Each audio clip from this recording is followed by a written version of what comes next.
Avant de commencer cette réflexion profonde, je t'invite à t'abonner à cette chaîne. Si ce sujet résonne en toi, sache que tu n'es pas seul. Ensemble, on va mettre des mots sur ce que peu osent dire à voix haute. Tu t'es peut-être déjà posé cette question en silence, le cœur lourd. Pourquoi mes propres enfants, ceux pour qui j'ai tout donné, semblent aujourd'hui si lointains? Pourquoi ceux à qui j'ai offert mes jours, mes nuits, mon corps, ma vie, me répondent à peine ou n'appellent que par devoir? Cette douleur silencieuse, trop souvent gardée pour soi, mérite d'être entendue, explorée, comprise.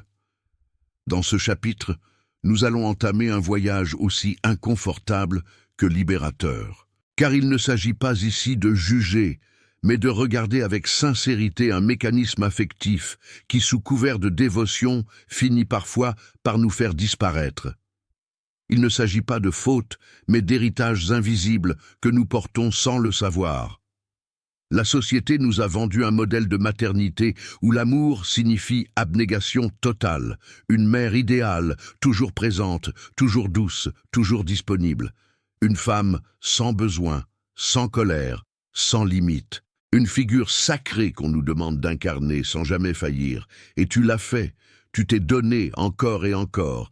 Tu as tout mis de côté, tes rêves, ta fatigue, ta voix intérieure. Tu es devenu un rôle, une fonction. Mais voilà le piège.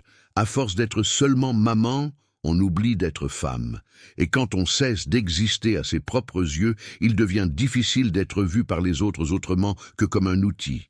Un outil qui soigne, qui rassure, qui donne jusqu'à l'épuisement.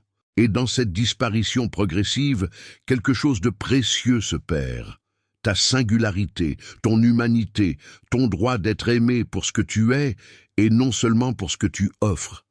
Carl Jung, psychologue visionnaire, parlait des archétypes collectifs, ces images mentales profondément ancrées dans l'inconscient collectif. L'archétype de la mère sacrificielle est l'un des plus puissants et des plus dangereux, car il te pousse à croire que ton amour ne vaut que s'il t'efface. Or, un amour qui détruit celui qui aime finit par devenir une chaîne, non une offrande. Ce que personne ne nous dit, c'est que l'amour maternel, pour être sain, a besoin de limites. Aimer, ce n'est pas se nier. Aimer, ce n'est pas disparaître. Et ce chemin vers la reconnaissance de ta propre valeur commence ici, dans cette prise de conscience.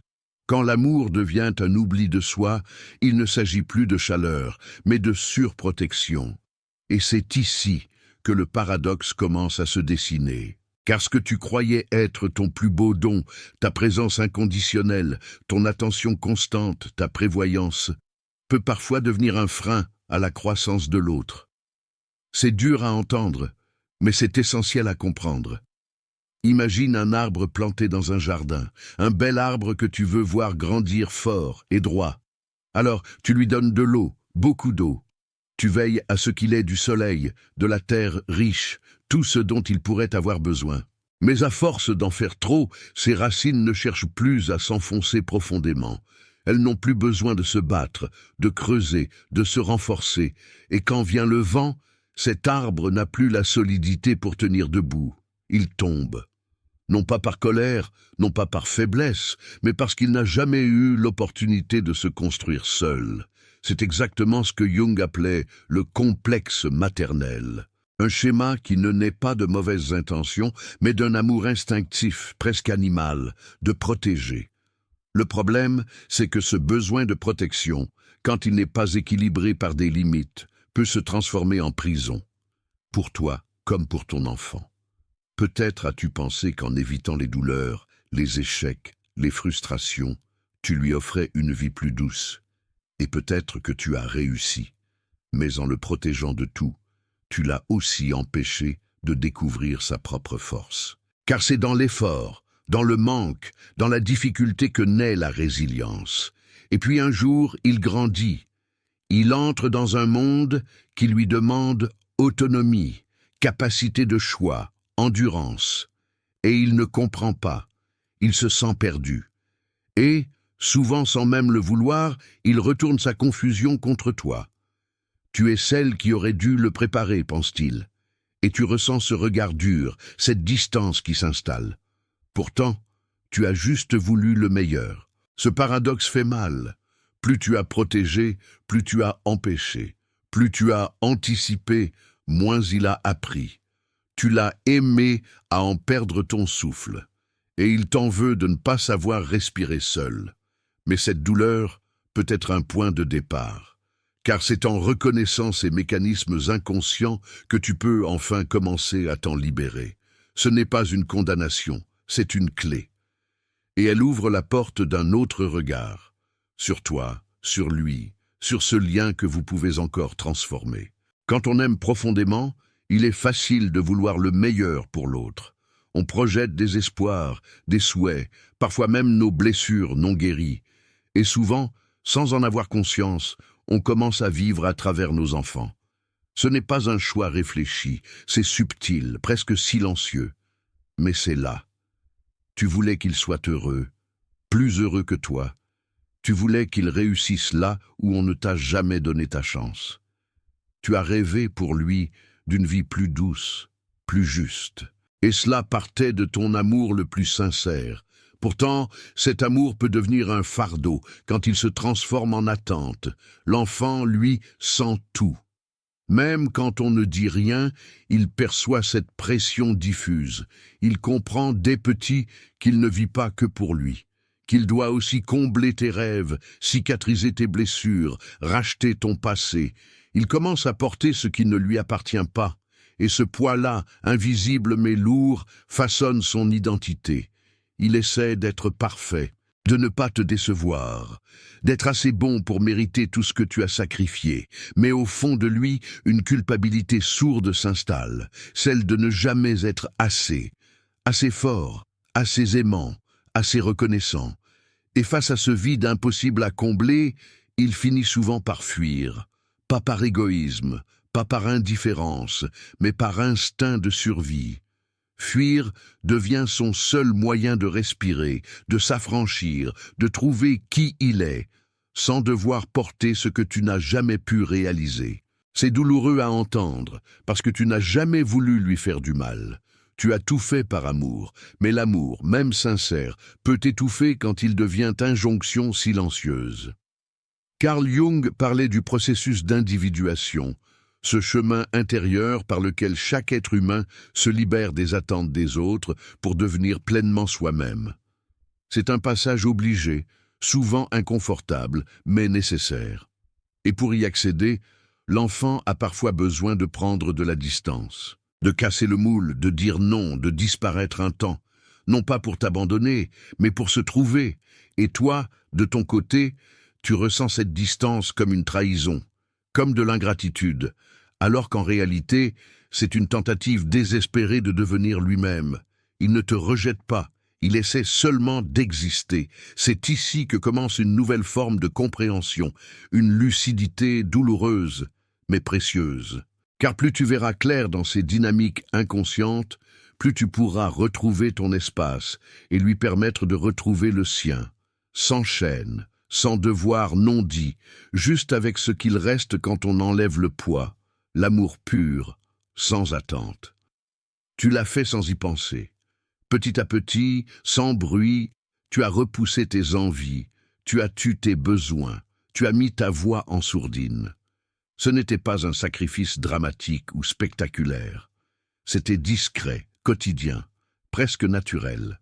Tu t'es mise de côté pour mieux être là, pour l'accompagner, pour le protéger, pour l'aimer, et à force, tu as oublié comment c'était, être toi.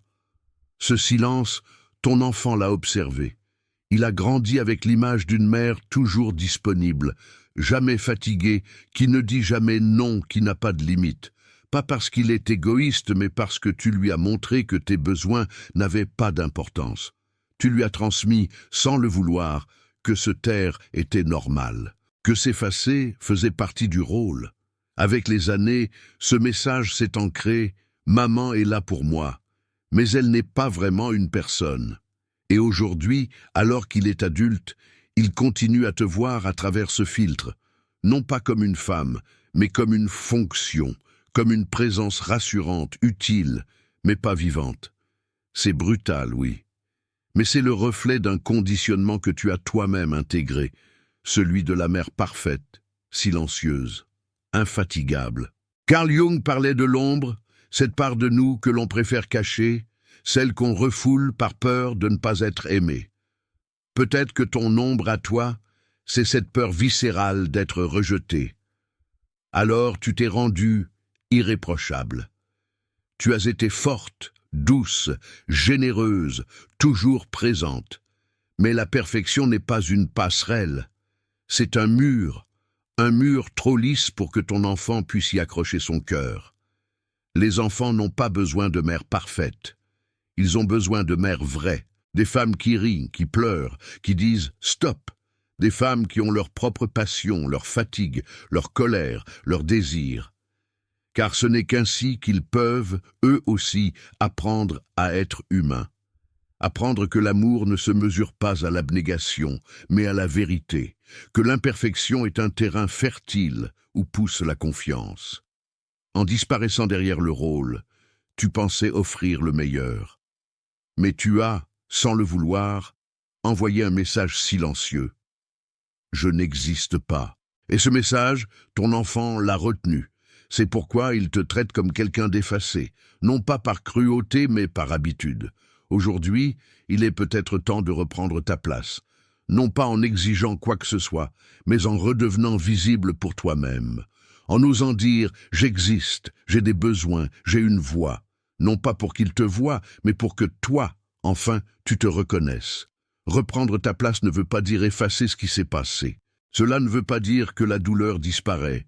Elle est là, bien réelle. Tu la sens dans ton ventre, dans ta poitrine, dans chaque silence qui pèse quand le téléphone ne sonne pas. Et pourtant, cette douleur peut devenir passage, une initiation, une porte. Carl Jung appelait ce processus l'individuation, ce retour à soi, ce chemin intérieur que l'on peut emprunter à tout moment de la vie. Pas seulement quand on est jeune, mais aussi à l'âge mûr, lorsque les masques commencent à tomber et que la vérité frappe à la porte du cœur. Le premier pas? L'acceptation. Accepter ce qui a été. Accepter que tu n'avais pas toutes les réponses, que tu as aimé avec les outils que tu possédais à l'époque, que tu as cru bien faire et tu l'as fait. Tu as fait de ton mieux dans un monde qui ne t'a pas enseigné à aimer sans t'oublier. Tu as suivi ce que l'on t'a transmis, l'amour comme sacrifice, le don de soi comme valeur suprême. Mais personne ne t'a appris que l'amour a aussi besoin de frontières, que dire non peut être un acte de sagesse, que se respecter est aussi une façon d'enseigner l'amour, que s'aimer soi-même n'est pas égoïste mais essentiel. Ce que tu n'as pas reçu, tu ne pouvais pas le transmettre. Et cela ne fait pas de toi une mauvaise mère. Cela fait de toi une femme humaine. Peut-être ton enfant ne reviendra-t-il jamais. Peut-être qu'il ne comprendra pas maintenant, pas dans cette vie. Et c'est une vérité difficile à avaler. Mais elle ne définit pas ta valeur. Elle ne retire rien à la profondeur de ton amour. Ce qui compte maintenant, c'est ce que tu choisis d'en faire. Tu peux te replier sur le regret, t'enfermer dans la culpabilité, ou bien tu peux regarder en face, avec courage et tendresse, tout ce que tu es. Et dans ce regard honnête, commence une vraie guérison, celle qui ne cherche pas à réparer le passé, mais à redonner un sens au présent. Aucun pardon n'est nécessaire si tu choisis d'aimer ce que tu es devenu. Aucun retour de l'autre n'est indispensable si tu décides de revenir à toi-même. Cette douleur que tu pensais être une punition peut devenir une renaissance. Non pas une fin, mais un recommencement. Une main tendue vers toi-même. Et en faisant ce chemin, tu offres plus qu'à toi.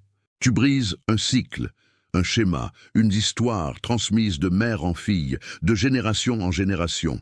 Tu mets fin à l'héritage du silence, du sacrifice aveugle. Tu choisis de vivre autrement. Pour toi. Et c'est déjà immense. Tu as marché longtemps dans l'ombre du rôle. Maman, un mot si fort, si sacré, et parfois si lourd. On ne t'a pas demandé si tu voulais t'y fondre complètement. Tu l'as simplement fait. Par amour, par instinct, par loyauté envers une image que la société t'a présentée comme l'idéal à atteindre. Et ce rôle, tu l'as tenu à la perfection, au point d'en oublier la femme derrière. Mais maintenant que le silence s'est installé, que les attentes se sont évanouies, que les regards se sont détournés, il ne reste que toi face à toi-même. Et peut-être, pour la première fois depuis des années, cette question surgit. Qui suis-je si je ne suis plus seulement une mère? La réponse ne viendra pas d'un appel, ni d'un pardon. Elle viendra du dedans, de ce moment fragile où tu commences à te voir autrement. Pas comme celle qui attend, pas comme celle qui a donné sans compter, mais comme celle qui est encore là, vivante, sensible, avec des désirs, des rêves, une âme à part entière. Carl Jung parlait du soi, cette part profonde de nous qui existe en dehors des masques, des fonctions, des statuts. Ce soi, tu l'as peut-être oublié, mais il n'est jamais parti. Il attendait simplement que tu tournes enfin ton regard vers lui. Reprendre contact avec ce soi, c'est commencer à vivre autrement. Ce n'est pas trahir ton enfant, ni effacer ton passé. C'est honorer celle que tu as été en décidant de redevenir entière. C'est sortir de cette posture de « j'attends qu'il revienne, qu'il me voie, qu'il comprenne » et entrer dans une vie où tu n'attends plus, où tu choisis. Tu choisis de te réveiller pour toi, d'écouter ta voix, de nourrir ton corps, ton esprit, ton cœur. Tu choisis de créer un quotidien qui ne tourne pas autour d'un appel manqué ou d'une absence douloureuse, mais autour de ta propre lumière. Tu ne seras plus une fonction, tu seras une femme, une âme, un monde en mouvement. Et peut-être, oui peut-être, qu'un jour ton enfant te verra vraiment. Non pas comme celle qui a tout donné, mais comme celle qui a osé renaître. Il comprendra, ou non, il reviendra, ou pas. Mais ça ne définira plus ton bonheur. Car ce bonheur, tu l'auras construit à l'intérieur. Tu ne seras plus dépendante d'un regard. Tu ne seras plus suspendue à une reconnaissance extérieure. Tu auras trouvé en toi cette paix que personne ne peut enlever. Et cela, c'est la plus grande liberté, celle d'exister sans condition. Alors si ce chemin te parle, écris dans les commentaires « Je suis vivante ». Et surtout, n'oublie jamais ceci, tu n'es pas seule. D'autres femmes, comme toi, reprennent leur place. Ensemble, nous brisons les chaînes. Ensemble, nous marchons vers la plénitude.